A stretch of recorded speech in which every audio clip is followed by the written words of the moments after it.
Students, a very good morning all of you. And students, today we are continues our topic from the chapter number first, the Indian Constitutions. So today we are taking a new topic, the Indian Constitution's key features. What is the main characteristics of Indian Constitutions? We have already know that there are many characteristics of Indian Constitution, but we have already studied about in this chapter only 5 main key features, that is called main characteristics of Indian constitutions. These are following, and look in your textbook. And now the first is federalism, and the second is parliamentary form of government. The third is separation of powers, and the fourth is fundamental rights, and the fifth and last is secularism. तो secularism तक हमको characteristics पढ़ना है. तो today the first is federalism. What do know about the federalism? What is the meaning of federalism? What is the definition of federalism? So today we are discussing about the meaning of federalism. तो federalism, this refers to the existence of more than one level of government in the country. In India, we have government at the state level and at the center. Panchayati Raj is the third tier of Indian government. देखिएगा, federalism बेटा जो होता है, federalism का मतलब होता है संघीय शासन व्यवस्था. According to our Indian Constitution, we have adopted a parliamentary form of government and federalism system in India.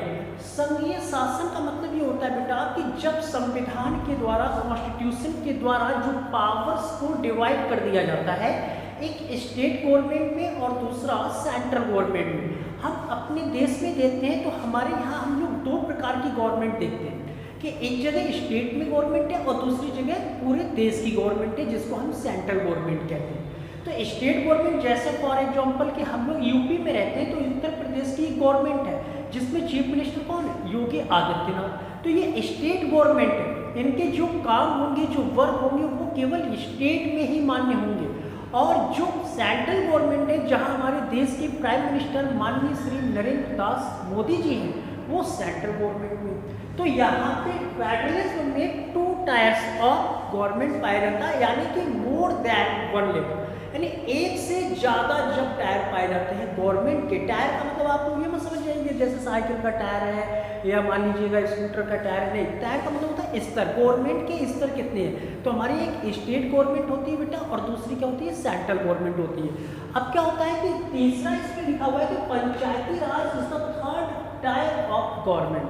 अभी इलेक्शन होने वाला है. जो लोग गांव में रह रहे होंगे उनको पता होगा कि जैसे गांव की प्रधान का इलेक्शन, बीडीसी मेंबर का इलेक्शन, जिला पंचायत का इलेक्शन, ये सब बेटा किसमें आता है? पंचायती राज में आता है. तो हम देखते हैं कि पंचायती राज में जो गांव होता है, गांव में जो सरपंच होता है, जो प्रधान होता है, वो खुद एक लोकल गवर्नमेंट होती है जो अपने गाँव में कार्य करती है, विकास करती है. तो हम देखते हैं कि इंडिया में अगर हम फेडरलिज्म को अपनाते हैं तो फेडरलिज्म का मतलब हो गया कि एक ही जगह सेंट्रल गवर्नमेंट ही नहीं है, बल्कि सेंट्रल के साथ में स्टेट गवर्नमेंट भी है, और स्टेट के साथ में हमारे यहाँ पंचायती राज, जिसको हम लोकल गवर्नमेंट कहते हैं, वो भी. ये सब किसमें कैरेक्टरिस्टिक्स में आते हैं? फेडरलिज्म में. और हमारे देश की कॉन्स्टिट्यूशन में फेडरलिज्म को पहली वरीयता दी गई है. क्यों? क्योंकि यहाँ पे central government, state government, panchayat. जबकि क्या होता है, कहीं कहीं और देशों में फेडरलिज्म सिस्टम को नहीं अपनाया गया.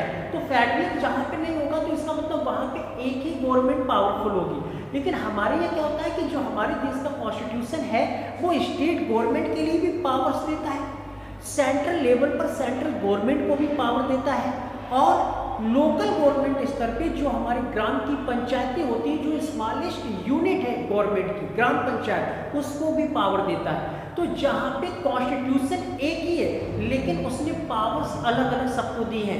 स्टेट गवर्नमेंट क्या काम करेगी, सेंट्रल गवर्नमेंट क्या काम करेगी, लोकल गवर्नमेंट क्या काम करेगी, अर्थात शक्तियों का, पावर्स का हमने डिसेंट्रलाइजेशन कर दिया है. उस चीज़ को हम कहते हैं फेडरलिज्म. तो फेडरलिज्म को अगर हमें लिखना होगा इंग्लिश में तो कैसे लिखेंगे? Federalism is that types of system, in this system there are more than one level of government. कहने का मतलब जब एक से ज़्यादा स्तर पे लेवल पे सरकारें पाई जाती हैं तो उसको हम फेडरलिज्म बोलते हैं। जैसे हमने कहा स्टेट लेवल पर, सेंट्रल लेवल पर और पंचायती। तो अगर आ गया कि which organs is known as the third tier of government in India, तो that your answer is Panchayati Raj is the third tier of government in India.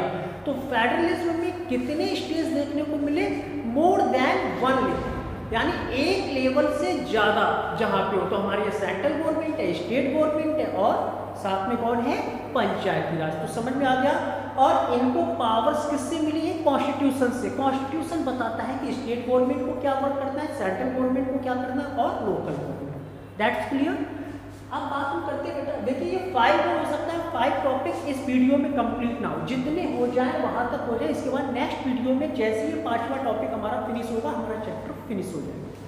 Second is parliamentary form of government. What is this and what is parliament? देखिएगा, according to our Indian constitution we have adopted a parliamentary system in our country. Parliament सबसे पहले किस देश में आया, ये याद रखिएगा।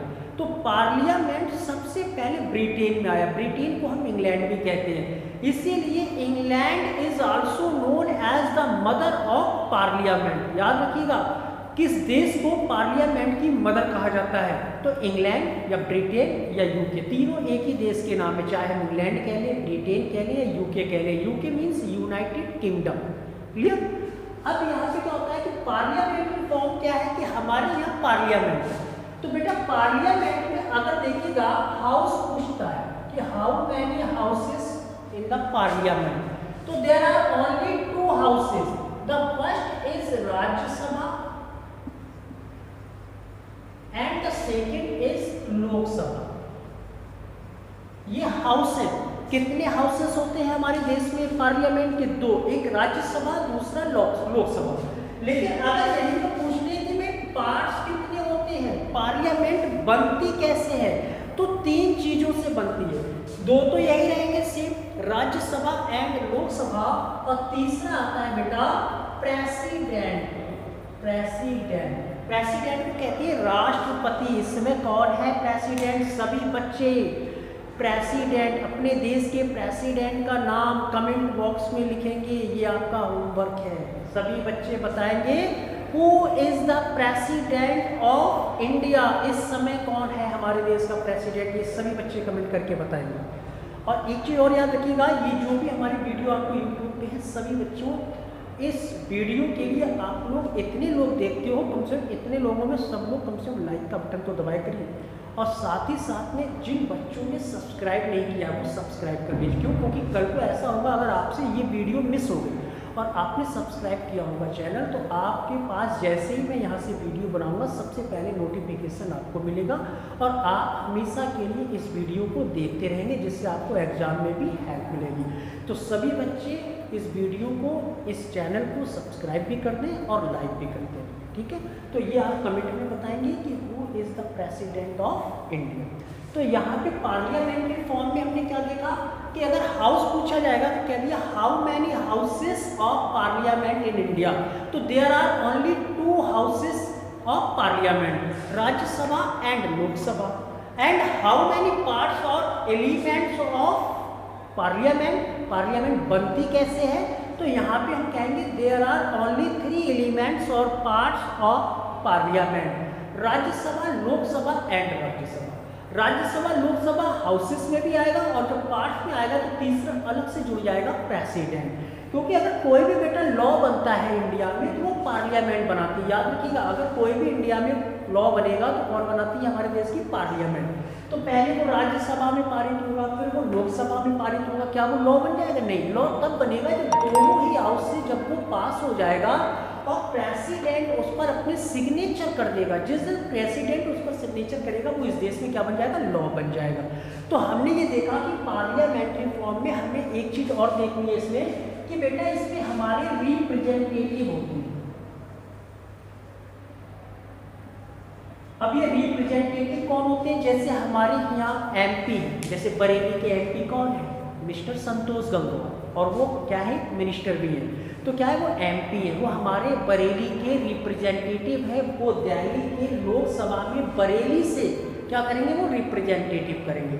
तो रिप्रेजेंटेटिव कौन बनेगा, कैसे बनते हैं, आपको पता होगा कि जब इंडिया में हम 18 ईयर्स की एज को क्रॉस कर लेते हैं